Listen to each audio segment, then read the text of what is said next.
Cumprimento a igreja com a paz do Senhor, amém? Amém. Louvado seja o Todo-Poderoso. Vamos lá. Abra sua Bíblia, livro de Esdras, capítulo 2, versículo de número 43. Esdras, capítulo 2,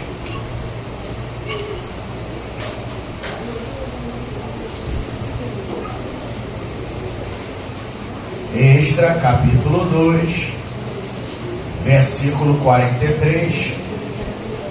Enquanto você abre a sua Bíblia, eu quero agradecer a Deus por mais um dia, que Deus abençoe a gente na correria, mas eu queria mais uma vez estar fazendo menção do homem de Deus que está nos visitando nessa noite, pastor Cleber, seja bem-vindo. Luiz Alex, meu amigo, senta aqui. Eu esquentei o lugar para tu aqui, vem. Glória a Deus. É motivo de bastante alegria. Um domingo de chuvas lá fora, mas de chuvas de bênção. Glória a Deus. Senta aqui, esquentei para tu aqui. Te apresentar o homem de Deus aqui, pastor Cleber. Glória a Deus, que é pastor Luiz Alex. Quando você vai falar dele pro Senhor? Isso aí é gente boa. Nunca foi presa tua. Oh, glória a Deus, aleluia. Deus é bom. Louvado seja Deus. Vamos lá. Esdras, capítulo 2, versículo 43.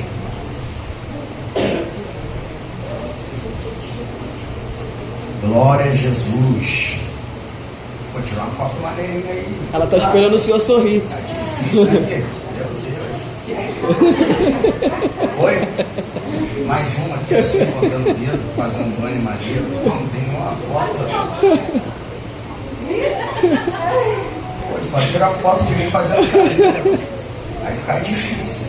Aí não tem editor que ajuda. Misericórdia, meu Pai do céu. Vamos lá. Glória a Deus. Esdras, capítulo 2, versículo 43, apenas diz assim: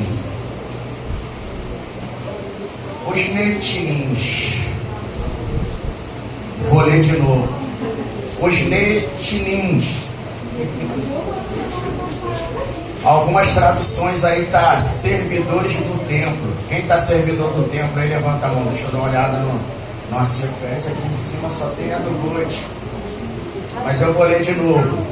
Os Chininhos. Mais uma vez, os Chininhos. Se assente.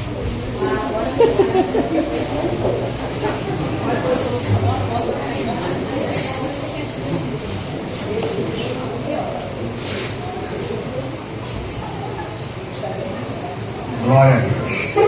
Irmãos, o texto que acabamos de ler, como os irmãos sempre estão acostumados a ouvir o pastor falar, gente, esse texto que nós acabamos de ler é um texto bem conhecido, é um texto que estamos familiarizados, só que essa noite vai ser diferente. Esse texto que acabamos de ler, ele não é um texto muito familiarizado, não é um texto muito conhecido, mas é um texto de uma relevância, de uma importância, de uma aplicação, de uma envergadura muito tremenda e poderosa.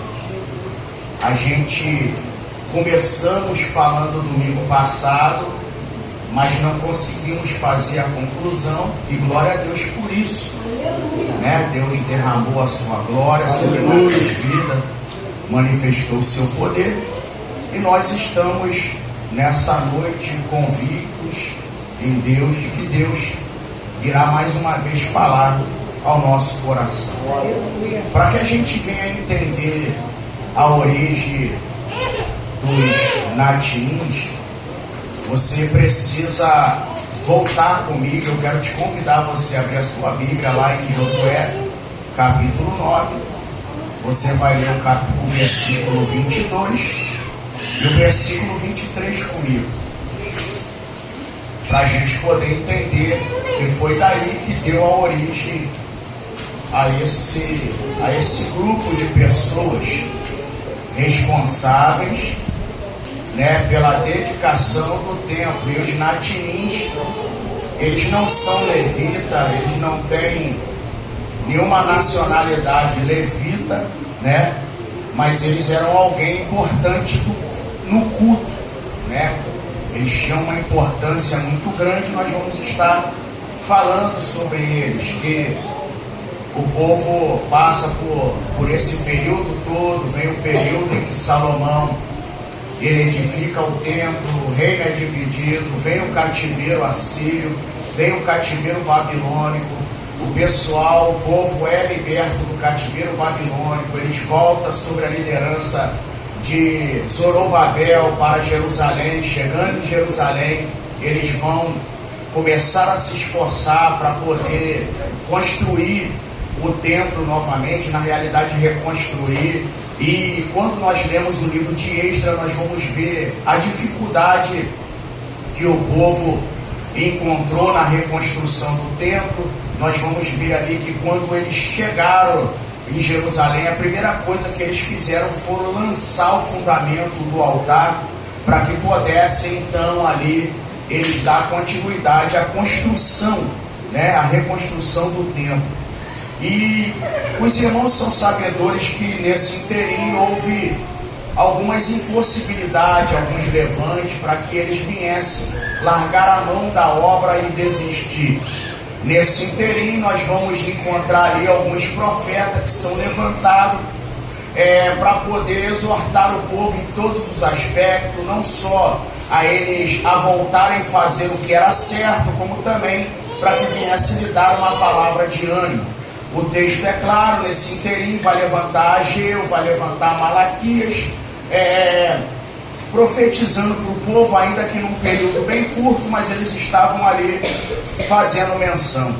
E quando nós lemos a Bíblia, se você achou aí capítulo 9 de Josué, versículo 22 e o 23, porque até então nós somos sabedores que os levitas eles eram responsáveis por tudo, por todos os aspectos, por toda o desenrolar do templo ali.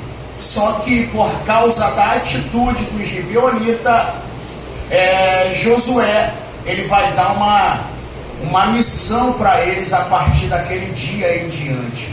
E isso vai se prolongar, até porque alguns dos natineus também vão ser alguns homens que foram, acredita-se que foram até prisioneiros de guerra, e como forma deles não serem mortos, eles foram colocados ali para poder ajudar no desenrolar do culto. Então, para você começar a entender como é que se deu isso, vamos estar lendo Josué capítulo 9, versículo 22 e 23, que diz assim: E Josué os chamou e falou-lhes dizendo: Por que nos enganaste dizendo, muito longe de vós habitamos, morando vós no meio de nós? Versículo 23. Agora, pois, sereis malditos, e dentre vós não deixará de haver servos, nem rachadores de lenha, e nem tiradores de água para a casa da onde? Meu Deus! Agora olha que coisa confrontante. Josué está dizendo para eles que por causa do engano, eles acabaram se tornando alguém maldito. Mas ao mesmo tempo que Josué diz que eles estão se tornando alguém maldito, eles estão recebendo uma oportunidade de fazer algo pelo culto. Aleluia! Ou seja, ele está dizendo: a partir de hoje vocês vão ser servos. Glória! Vocês vão ser rachadores de lenha e tiradores de água. E eu amo isso aqui, por quê? Porque se Josué só falasse isso, o texto ia ficar perdido. Só que ele vai ser bem preciso, ele vai dizer para casa do Deus. Glória. Então Josué está dizendo que a partir daquele momento eles seriam os natinins, Meu pai. ou seja, os servidores do templo. Glória. E isso aqui me chamou a atenção porque, como a gente estamos lendo, estudando sobre o livro de Esdras, né, a respeito que eu já mencionei aos irmãos aqui, isso aqui tem nos chamado a atenção. Por quê? Porque quando eu bati o olho nisso aqui, me despertou uma atenção. Por quê?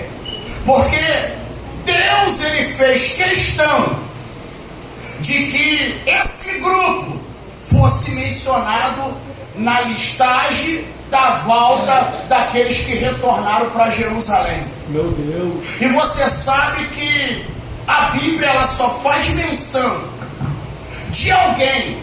É por isso, só para você entender aqui, quando você lê o livro das crônicas, você vai ver que certas coisas que estão escritas ali não estão nos livros de 1º, 2º Reis.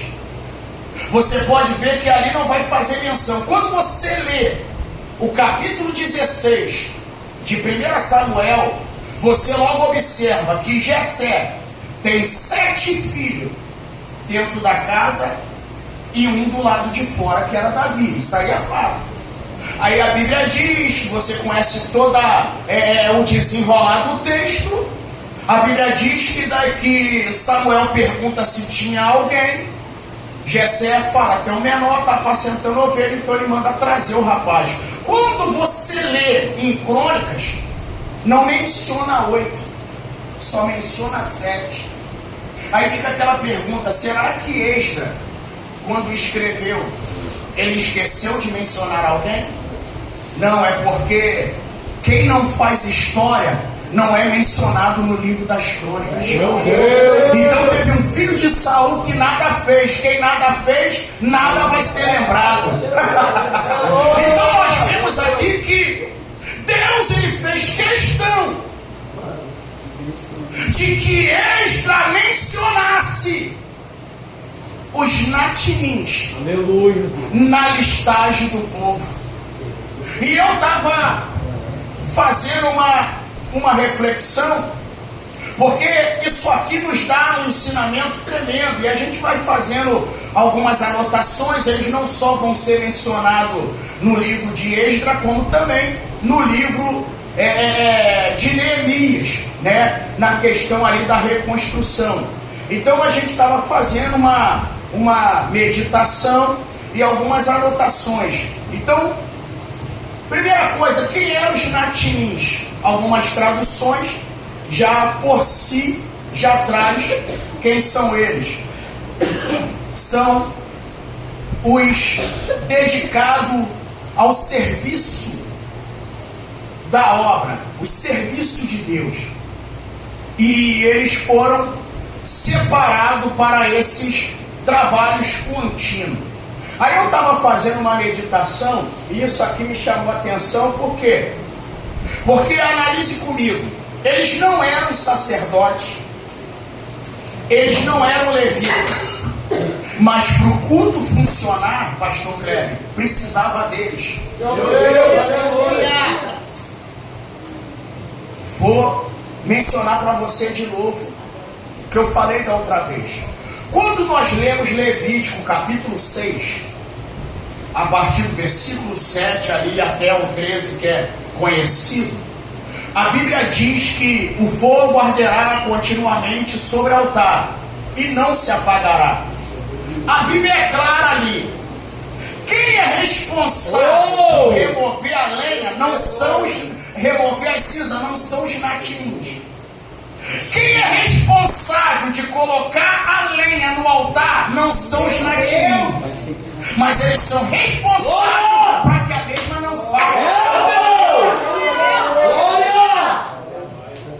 Eles são responsáveis, por quê? Porque se eles deixassem a lenha faltar, como é que o sacerdote iria manter o fogo aceso? Meu Deus. Olha a importância. E eu fui fazendo algumas notações de algumas lições, que me chamou a atenção.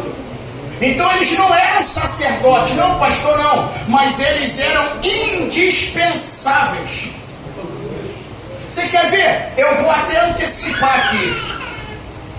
Você viu que o Mateus colocou uma foto lá no grupo de tarde, não colocou? Colocou assim, ó, a igreja já está limpa para logo mais. Se a igreja não está limpa, como é que a gente faz culto? A gente não é pouco para cultuar no ambiente sujo.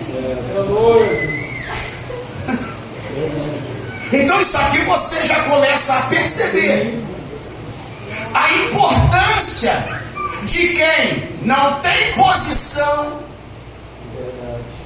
não tem palco, trabalha nos bastidores, mas se ele falhar, o culto não funciona. Meu pai! Então eles não eram sacerdotes, mas eles eram indispensáveis. Aí isso aqui eu aprendi um negócio interessante. E se eu fosse você, eu prestasse atenção nisso. E eu sempre falei isso aqui. Isso aqui não é novidade e também alguém pode me desmentir. Eu sempre digo, existem pessoas que dizem assim, o dia que eu pertencer ao ministério, o dia que eu for consagrado a pastor, meu ministério bomba. Mentira. Que tem gente, desculpe, mas é realidade. Parece que quanto mais eles sobem, mais eles estragam. Aleluia. E eu sempre deixei claro aqui, não tenho medo de falar isso. O período que eu mais presenciei milagre de Deus através da minha vida foi quando eu era um diácono. Quando eu fui diácono, eu vi cego ver, paralítico andar, morto ressuscitar. Tudo através, pela misericórdia de Deus, através da minha vida.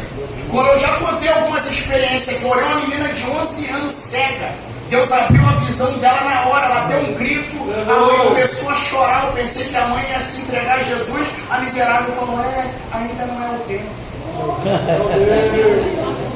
Para você ver que milagre não garante salvação de ninguém. Por isso que a gente estava fazendo menção. Lembra que eu falei que tem gente que me encontra há mais de 10, 15 anos e diz, pastor, aquela palavra ainda está marcada aqui. Por quê? Porque milagre não marca a vida de ninguém, mas a palavra marca.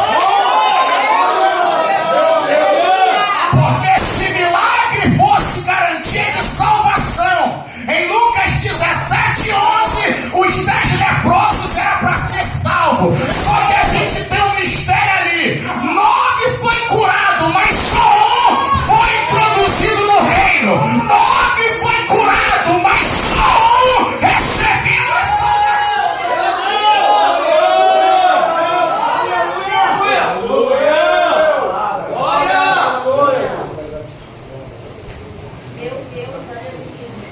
Meu Deus! Em outras palavras, 9 foi até introduzido na sociedade, mas só 1 foi introduzido no reino. Então guarde isso aqui. Você não precisa fazer para Deus quando o pastor dizer, a partir de hoje você é obreiro. A partir de hoje você é obreira. Pelo contrário, a gente tem mais dor de cabeça depois que a gente assume uma responsabilidade, que quando você faz parte do ministério, a cobrança é maior, meu irmão, o peso é maior, porque você vai ser cobrado por Deus, cobrado pelos homens, cobrado por você mesmo, porque a Bíblia é clara, quanto mais é dado, mais é cobrado. Isso aí não tem para onde correr. Então você não precisa ser um obreiro para poder fazer algo para Deus. Você pode fazer algo de grande maestria para Deus, sentar no palco. Deus pode te usar poderosamente, você sendo alguém dos bastidores. Então olha isso, nem todo mundo é chamado para o altar, mas todos são chamados para uma utilidade na obra. Eu lembro, rapidinho, eu não vou te enfadar, eu lembro de um testemunho que eu ouvi quando eu estava iniciando na minha caminhada. Eu ouvi um testemunho e aquilo me deixou maravilhado, porque um pastor, ele foi arrebatado, e quando chegou, Deus levou ele em uma parte lá no céu, e ele descreveu que viu rua de ouro, e viu mansões lindas. Ele falou assim: uma dessa aqui é minha. Aí ele foi numa sala que tinha várias coroas, e ele viu coroas com poucas pedras, coroa com pedras mais ou menos, e viu coroa com muita pedra. E ele chegou, olhou e falou: essa aqui, cheia de pedra, com certeza é a minha. Aí de repente ele ouviu a voz de Deus soar para ele e falou: não, essa coroa não é sua. Aí ele: não é de quem? Aí Deus foi, abriu a visão dele e mostrou um dia de culto, a igreja vazia, e uma irmã que sentava na última cadeira, que só ficava de olho fechado, e ele no altar murmurando. Essa irmã só vem para a igreja para dormir. Ai, meu Deus. Só que a irmã ficava o culto todo assim, ó. E ele: pra que isso? Só vem para a igreja para dormir. Quando na realidade a irmã não ia para o culto para dormir. Ela estava orando para Deus abençoar e enviar o povo para a igreja. Aleluia! Aí Deus falou: essa coroa é daquela minha serva que você falava que ela só ia para dormir. Porque enquanto você estava dirigindo o culto, ela era que orava para mim enviar o povo. Era ela que orava para mim te usar para salvar os que entravam na igreja. Então guarde isso aqui. Você não precisa: ai, pastor, o dia que eu for missionário, vamos ser sinceros aí, tem umas missionárias aí que só, aqui na igreja tem umas obreiras que você só tem cargo de enfeite, que faz nada para Jesus e para ninguém. Ultimamente nem raiva no pastor está fazendo. Nem raiva em mim está fazendo. Só tem título, está ali de enfeite. Faz nada. Então é o que eu sempre falo: você não precisa ter cargo para fazer algo para Deus. Você pode ser alguém que faz algo com excelência estando no anonimato. Por quê, pastor? Porque eu vou chamar isso aqui, para poder desenrolar a mensagem, eu vou chamar o ofício dos Natinim. É um ministério que quase ninguém vê. Aleluia. É, pastor? Não. Porque ministério que para alguns parece ministério de evidência, é aqueles que só te veem com o microfone na mão. Glória a Deus. Então olha que coisa interessante.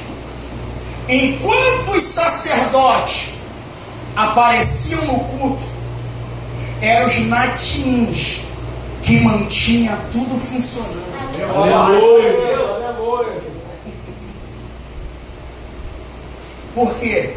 Era eles que cuidavam da estrutura, preparavam os recursos e garantia que o culto a Deus ocorresse perfeitamente. Então olha o mistério. Assim também é no reino de Deus. O reino de Deus é sustentado, na maioria das vezes, por quem trabalha, parece que é de longe. Aleluia! Eles estão longe dos aplausos, mas são aqueles que estão sustentando a obra de Deus. Aleluia! Então isso aqui é tremendo. Aí me faz lembrar de Êxodo, se não estou enganado, 17, quando o povo sai do Egito, atravessa o mar e agora vão enfrentar a sua primeira guerra. Moisés chega para Josué e diz assim: Josué, prepara uma turma aí, porque quem vai guerrear amanhã lá embaixo é vocês. Aleluia. Se Josué fosse um questionador, ele ia dizer: engraçado, enquanto eu pelejo aqui, você, Arão e U, está lá no monte sentadinho. Glória. Aleluia, meu Deus. Meu Deus. Mas quem está com braços estendidos lá no monte?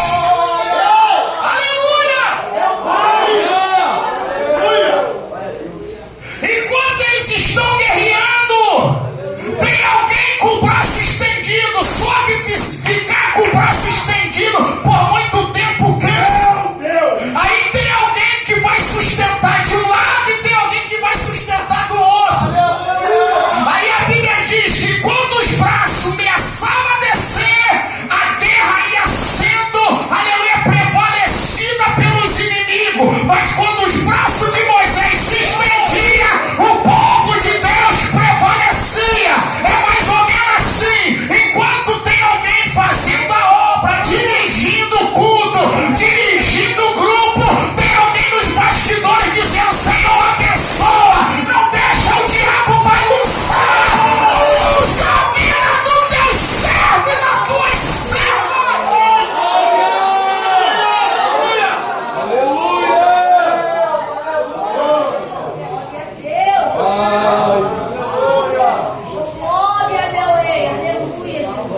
Em outras palavras, não são vistos pelos homens, mas estão sendo vistos por Deus. E eu amo isso aqui para a gente poder correr. É que, mesmo quando eles voltam no cativeiro, não é que eles estão lá. Podia acabar, porque no cativeiro não teve tempo. Não teve tempo no cativeiro. Essa foi até uma das perguntas que uma vez me fizeram: pastor, por que Deus não permitiu Ezequiel exercer o ministério de sacerdote? Porque a função do sacerdote é entrar no templo, mas levantou ele como profeta. Eu falei: Deus não queria ninguém para interceder pelo povo no cativeiro. Até porque eu estava lendo o texto de Jeremias, que Deus chega para Jeremias e ele diz assim: não quero que você ore por esse povo. Meu Deus, meu Deus. Então, Deus não queria, porque a função do sacerdote é interceder. Mas como Deus ele é fiel, por mais que, olha o mistério aqui, por mais que na Babilônia não tinha templo, isso não foi o motivo de Deus não permitir que Ezequiel fosse no templo. Verdade.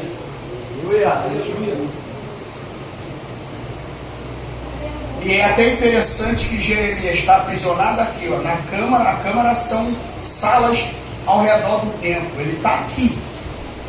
Ele só via de fora. Ele está do lado e vendo de fora.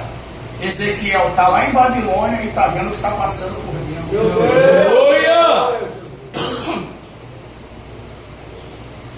Então, eles aparecem de novo. E em meio à restauração do templo, através de Esdras e Neemias, eles aparecem na lista, como nós lemos aqui. Por que fiel? Por que, pastor? Porque quem é fiel no anonimato, Deus sempre vai colocar o nome dele na história. Meu Deus! Aleluia! Vai, pastor, vai. Por quê? Porque quem trabalha no anonimato não é visto pelos homens, mas é visto por Deus. E a melhor coisa que tem, porque tem gente que se preocupa com a visibilidade do homem. Não, se o homem não me vê. A gente, todas as vezes que fala isso, a gente ri aqui de um rapaz que pegaram ele orando no monte, ele gritando assim: Deus, só para o meu nome na deserto, só para o meu nome no Gideon. Foi ridículo, né, cara? Só para meu nome. Oh Deus do céu, misericórdia.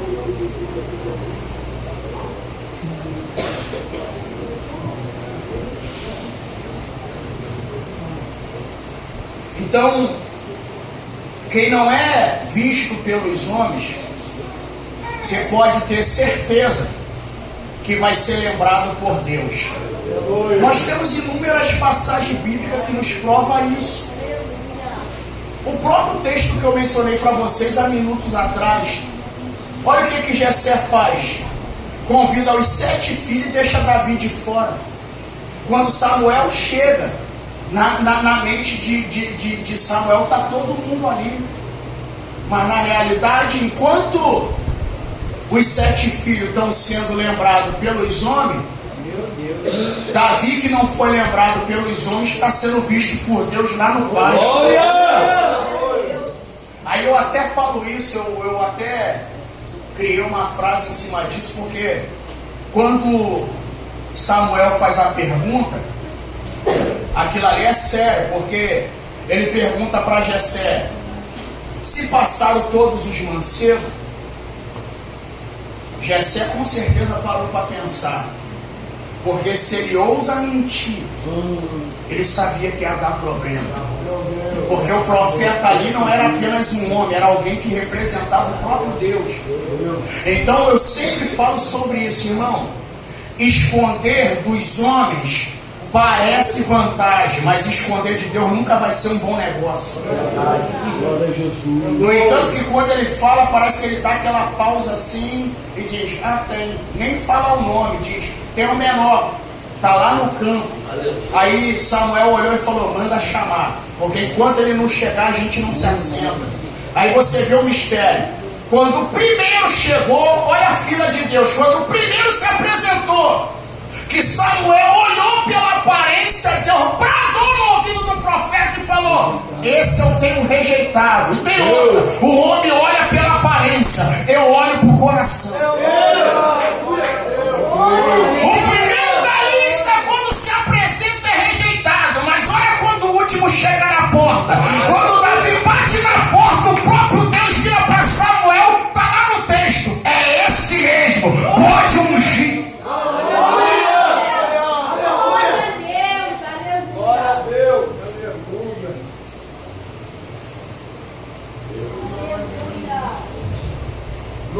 Então vou repetir, olha a importância daqueles que trabalham nos bastidores.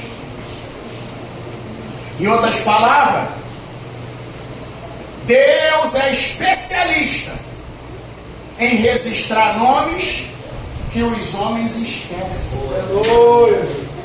É, pastor? Sim. Deus é especialista. Por quê? Porque mesmo sem fama, eles foram contados. Oh, aleluia! Agora posso liberar uma para você jogar no seu status? Pode. Vai preparar aí? O céu mantém um relatório de quem serve. Vou repetir: o céu mantém o relatório de quem serve. Aleluia! Por quê? Porque isso aqui é fato, como a gente está mencionando. Na igreja sempre vai ter alguém, ou seja, sempre haverá alguém na igreja que prega, que canta, que lidera. Mas também sempre vai ter alguém que limpa, que organiza, que intercede e que prepara. Aleluia! Sempre vai ter.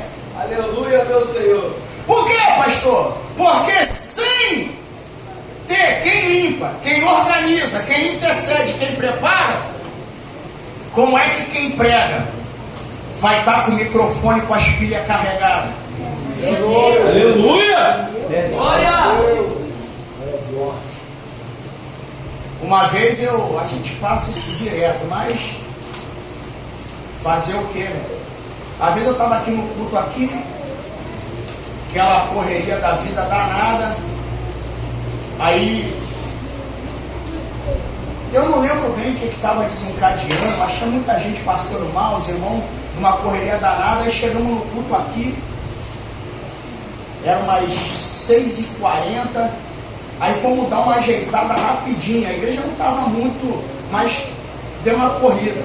Aí tem aqueles crentes, eu estou falando de membro da igreja, não estou falando de quem vem visitar. Eles não fazem nada pela igreja, não fazem nada pela obra. Essa turma é ruim. Eles não contribuem com nada, nem com a presença deles. Aí eu estou olhando, aqui ó, foi ajoelhar, pastor Fabrício, aqui ó. Qual é?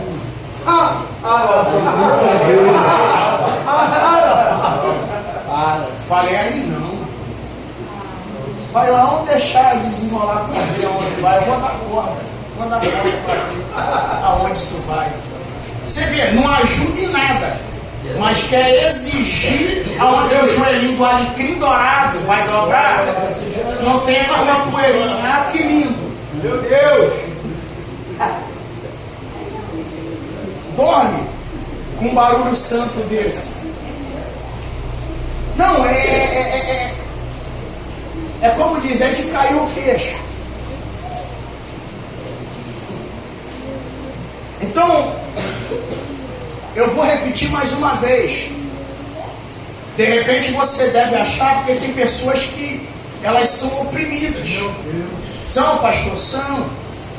Elas são oprimidas por aqueles que acham que tem posição, tem nome, estão em evidência. Aí, só porque a pessoa não é nada, aí fica assim, ó, o dia que você chegar lá, Deus vai fazer na tua vida. Não, você não precisa chegar lá para Deus fazer. Você já pode chegar lá com Deus fazendo. Glória a Deus. É, pastor, é isso aí. Você pode chegar lá já com Deus fazendo. Aleluia! Então isso é muito tremendo. Por quê? Isso aqui me fez lembrar. E olha que eu tenho testemunha disso. Te dou o contato que você pode ligar. Eu tive um problema na minha caminhada. Teve, pastor? Teve. Um problema que Josué teve com Moisés.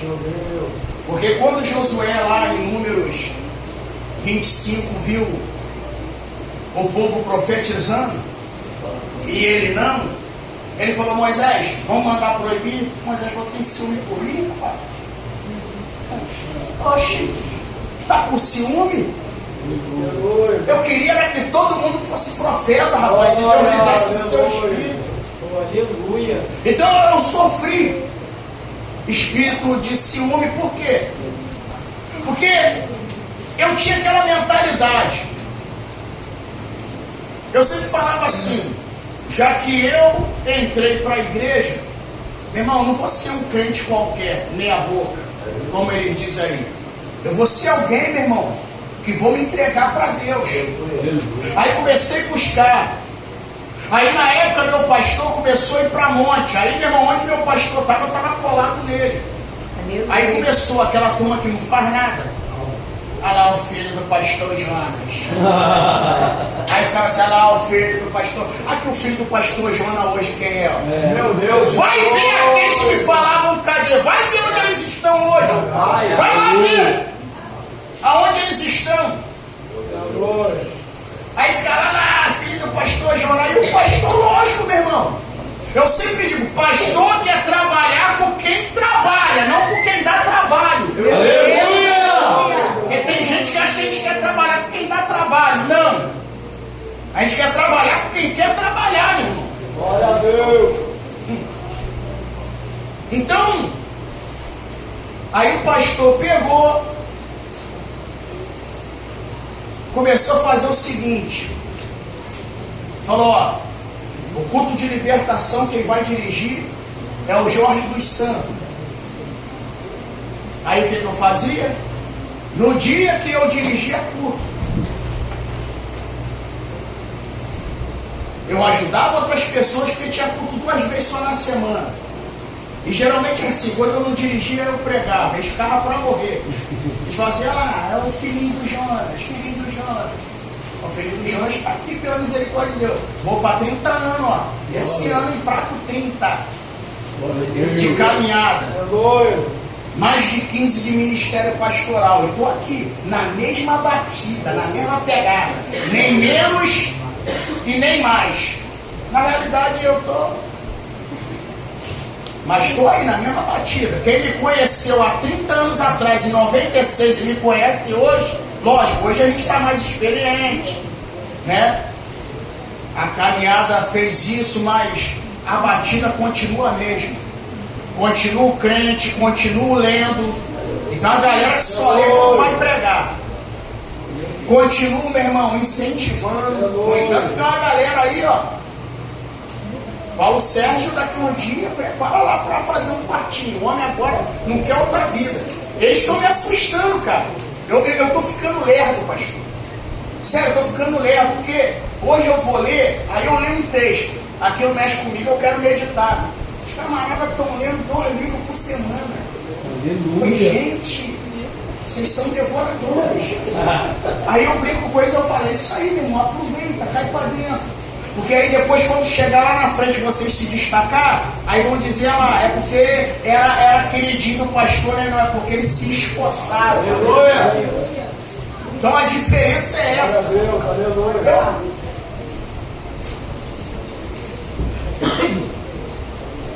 Eu sempre estava lá, como até hoje ainda faço, limpando igreja, lavando banheiro de igreja. Nossa, quanto banheiro de igreja eu limpo. E limpo até hoje. Isso aí é fato, não tem para onde correr. E limpo até hoje. Por quê, pastor? Porque eu aprendi muito cedo que antes de Deus me usar no altar, Ele tem que me provar na vassoura. Porque tem uns crentes metidinha besta que eles não ajudam não. Isso aí é coisa de diácono. Aleluia. Não, e teve uns que teve a pachorra de dizer, isso aí é puxa-puxa do pastor. Meu Deus, aleluia. Não, meu irmão, guarde isso. Aí as pessoas às vezes, isso aqui não é mérito humano. Aí algumas pessoas dizem assim, por que alguns que vieram depois de mim se destacam melhor do que eu no altar? Quando vão pregar, porque eles não hesitaram de ser provado na vassoura. Porque antes do altar você vai ser provado na vassoura. Por quê, pastor? Porque quem serve na sombra, ele sustenta na luz. Glória a Deus. Glória a Deus. Porque hoje em dia os crentes eles estão sofrendo de um grande problema, que eles esqueceram que Deus promove servos e não estrelas.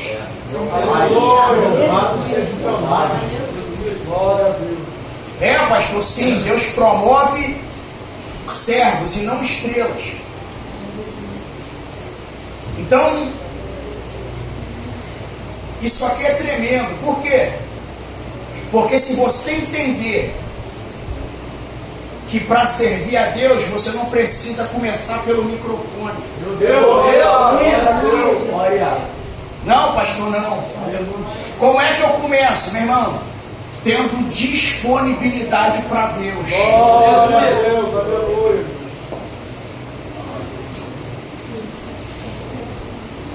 Porque isso aqui é verdade. Parece até um culto de doutrina, né, de domingo. Mas é uma realidade. Por quê, pastor? Você tem que aprender esses princípios. Porque se você não estiver pronto a servir, você nunca vai estar apto para poder, meu irmão, falar.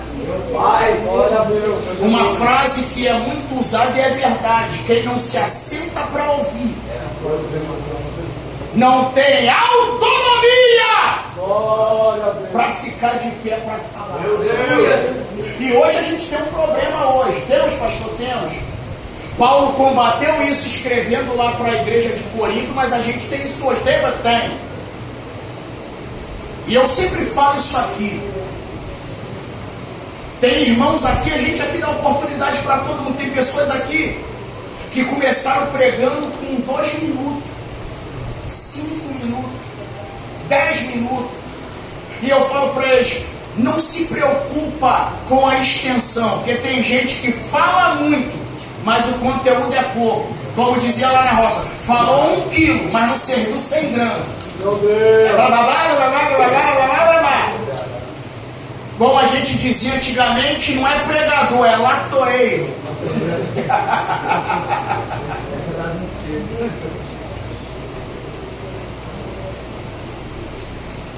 Então, eu sempre falo com eles, eu falo, não tenha medo. E outra coisa, qual é a maior minha satisfação? É sentar para ouvir eles. A minha maior honra. Por quê, pastor? Porque ninguém é grande demais que não possa aprender. E ninguém é pequeno demais que não possa ensinar. Eu tenho pena dessa galera que acha que sabe tudo. Não precisa ouvir não. Aí eles selecionam que eles vão ouvir. Pode reparar. Ih, fulano? Não, quero ouvir hoje não. Cicrano? Não, esse eu vou sentar para ouvir. Coitado.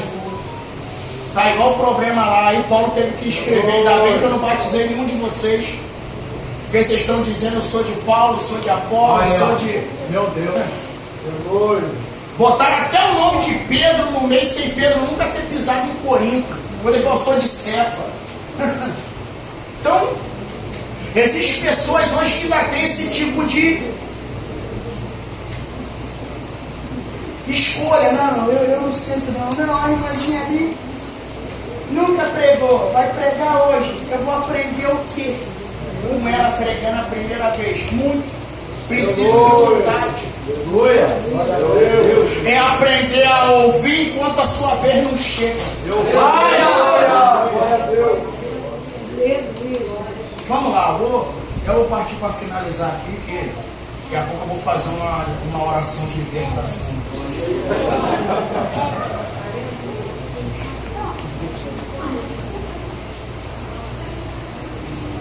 Então guarde isso, meus irmãos. Outro exemplo. O invisível, ele é tão importante quanto o público.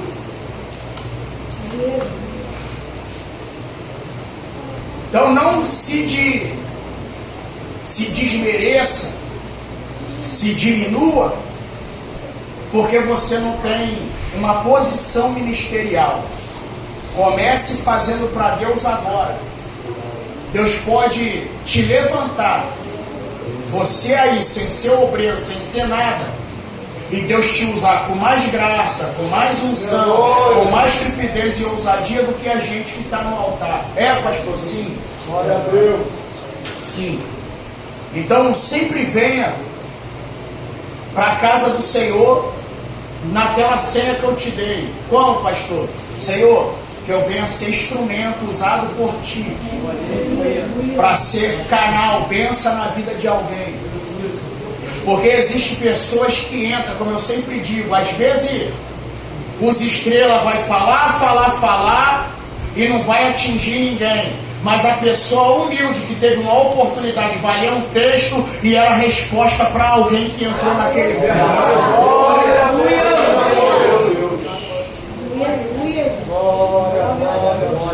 E aqui eu já vou partindo para resumir, para a gente caminhar para o final.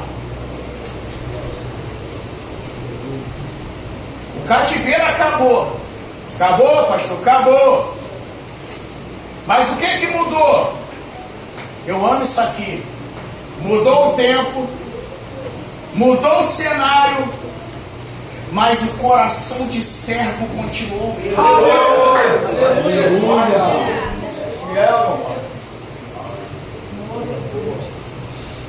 Continuou, pastor? Continuou o mesmo.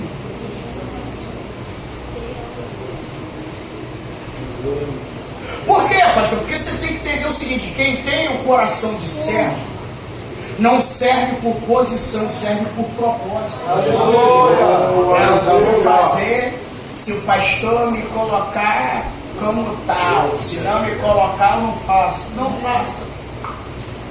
Sempre faço isso aqui, falo isso aqui com maior tranquilidade. Um dia que eu meter a besta aqui e dizer, se eu não fizer, não vira. Aí Deus, então sai daí que eu vou salvar alguém lá que vai fazer muito melhor do que você 10 vezes. Aleluia! Glória a Deus, aleluia.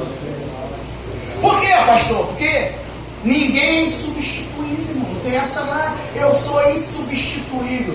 Deus deu alerta para Elias. Enquanto Elias falou, deu uma crise lá no homem, ele, não sou melhor do que meus pais, só eu fiquei. só eu sou o vaso, só eu canto, só eu prego. Já viu aquela crise que dá quando parece que só você é a última bolacha do pacote? E eu estava pregando, eu falei sobre isso. A última bolacha ela vem quebrada.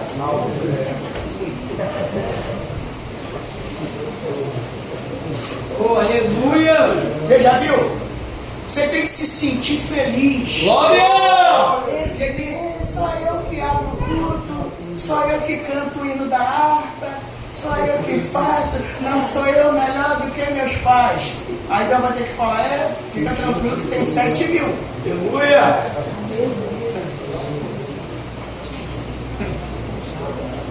Tem 7.000. Não mete bronquinha não. E vou te falar, Deus não bate palminha para quem faz fogo cair do céu não, meu irmão. Tem gente que acha que Deus fica bajulando. Ah, não, mas Elias foi tão importante que Deus foi atrás dele na caverna. Lê o desenrolar do texto para você ver se foi tão bom assim. Meu pai. Lê o texto. Vê se foi tão bom. Elias, xodó de Jeová, vim aqui por causa de você, Senhor. Não sou melhor do que meus pais. O cara estava tão ruim que tudo que passou e Deus não estava presente foi o que ele vivenciou antes. Meu Deus. Aí quando veio a brisa, ele, não sou eu melhor, querem me matar. Aí Deus falou, tá bom, você está querendo desistir, né? Você é insubstituível? Então anota uma listinha aí de consagração de obreiro para fazer lá embaixo. Porque quando a gente... Porque isso aqui é verdade, aguarda que eu vou te falar. Quando o espírito de serviço ele diminui, o ego infla. Meu Deus. Aleluia. Você sabe que se eu não tiver, não vira, né? Sabe que se eu não cantar aqui 300 corinhos, dá 300 corridas, o fogo não cai. Ah, mas tá. Aleluia! Meu Deus. Aí Deus vem com a agulha para furar o ego. Aí diz, anota aí. Você vai descer daqui, você vai procurar um tal de Azael, rei da Síria. Vai ungir ele a rei. Rei, tá bom, tá aqui. Você vai descer daqui e vai procurar um tal de Jeú, rei sobre Israel. Isso, Jeová? Tá bom, tá aqui. Tem mais alguma consagração? Tem. Essa aí doeu. Aleluia! Qual é a terceira consagração, Jeová? Desce daqui, procura um tal de Eliseu e você vai ungir ele. Vamos conjecturar. Imagina Elias falando, mais um rei? Não. É sacerdote? Também não. Ele vai ser ungido o quê? A profeta. Ô Senhor, mais um profeta na obra, que coisa boa! É, só que com um detalhe, qual? No teu lugar. Aleluia!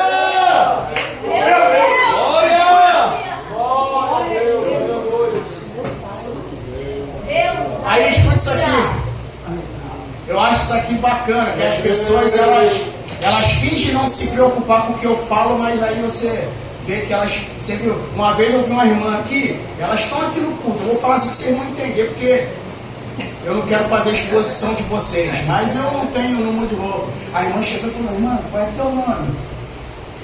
Aí ela falou, meu nome é tal. Ela, igual o meu. Aí ela procurou ver se as iniciais eram até igual. Por quê? Porque eu falei aqui pregando que quando você promete fazer algo para Deus e não faz, Deus levanta alguém para fazer o que era para você fazer com o mesmo nome seu. Aí a irmã estava perguntando, ela até está olhando para mim agora aqui, olha. Eu falei, tá vendo aí? Pega, não fala, a palavra.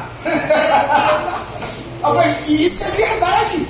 Presbítero Adriano, quando eu prometo e não faço, Deus levanta alguém com o mesmo nome para fazer o que eu falei que ia fazer e não fiz. Aleluia!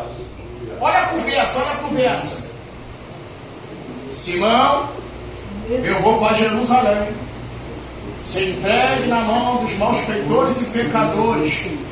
Senhor, longe de ti. Mas se for para morrer, eu vou contigo. E outra, se for morte de cruz, estamos juntos.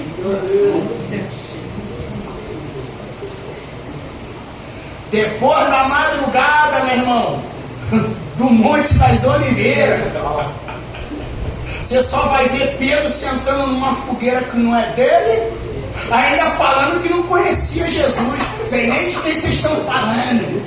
Nunca nem vi. Que dia foi isso? Aleluia! Aí tá lá. Jesus está indo. Via Dolorosa.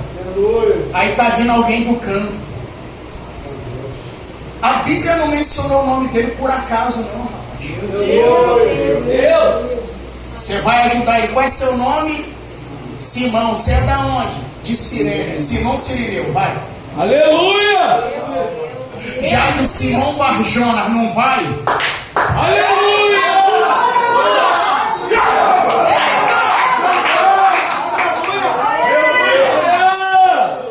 ô Jesus! Poderoso é o Senhor. Então é desse jeito. Faça para Deus nos bastidores.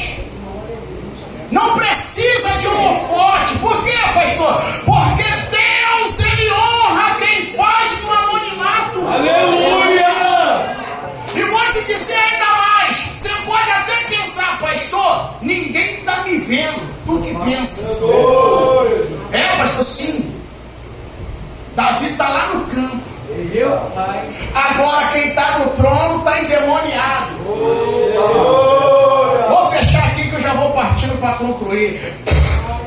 Aí alguém lembrou de um detalhe. Por quê? Porque no Antigo Testamento não era costume fazer exorcismo. Então eles descobriram um detalhe. O presbítero Adriano, qual? Não tinha ninguém que falava assim, em nome de Yahvé sai. Então o que eles descobriram? Já que Deus habita entre os louvores de Israel,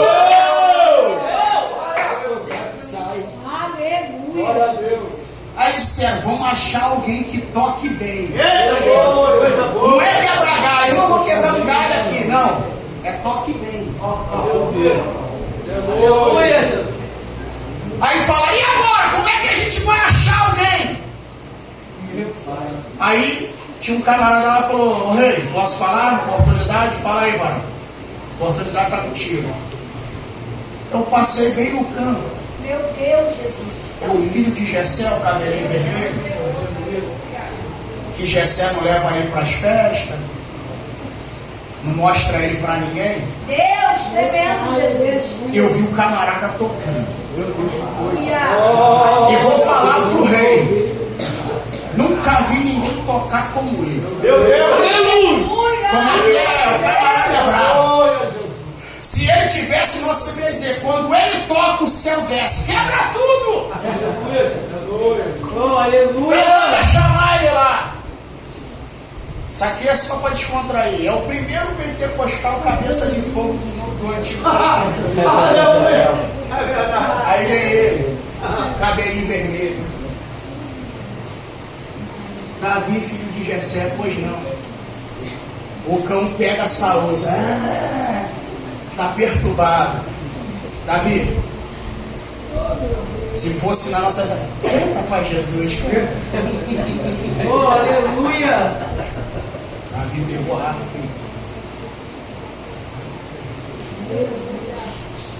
A presença tomou o ambiente. Porque é igual a lei da física. Dois corpos não podem habitar o mesmo espaço. Aleluia! A presença veio. Salário. Aliviou.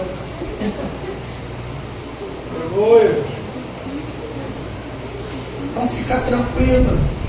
Você pensa que não estão vendo. Quando na realidade alguém está vendo. E vou te dizer ainda mais. Joga outra aí no seu estado. O reconhecimento de Deus é maior do que a visibilidade dos homens. Oh, aleluia! Glória a Deus. Por quê, pastor? Porque tem gente que tem visibilidade dos homens, mas não tem o reconhecimento de Deus, da mensagem. Aleluia. Vou só citar o texto aqui só para provocar vocês. Levantar-me-ei mais uma vez e me livrarei desses filisteus. Olha o texto. E não sabia ele.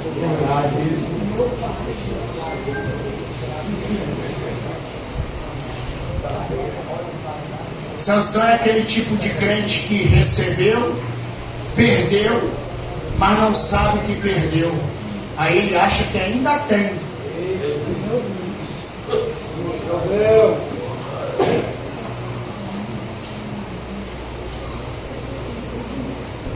Então isso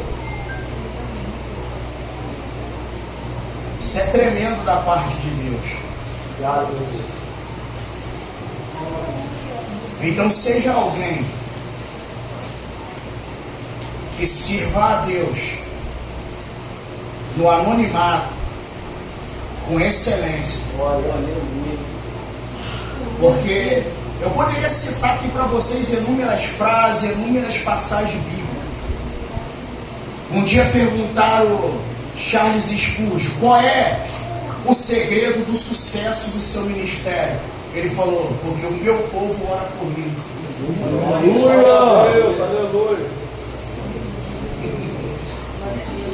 Então você não tem ideia que às vezes quando você vê alguém ser usado aqui, vou ser sincero, tem gente que pega microfone, tem um tempão que não jejua, tem um tempão que mora, a vida tá ruim, tá vazio.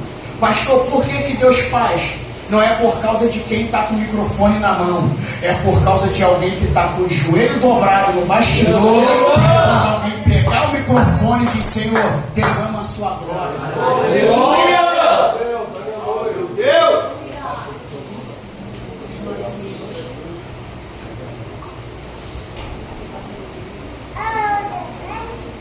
E aqui eu finalizo. O serviço não pode ser uma questão de emergência. O serviço precisa ser algo de valor. Glória a Deus. Então valorize isso. Aleluia. Se você a partir de hoje aplicar isso na sua vida, pode ter certeza no que eu estou falando. Deus, ele vai te levantar para fazer a diferença. É, pastor, sim. Ele vai te levantar para fazer a diferença. Porque Deus está procurando alguém que esteja na brecha entre ele e os homens. Deus.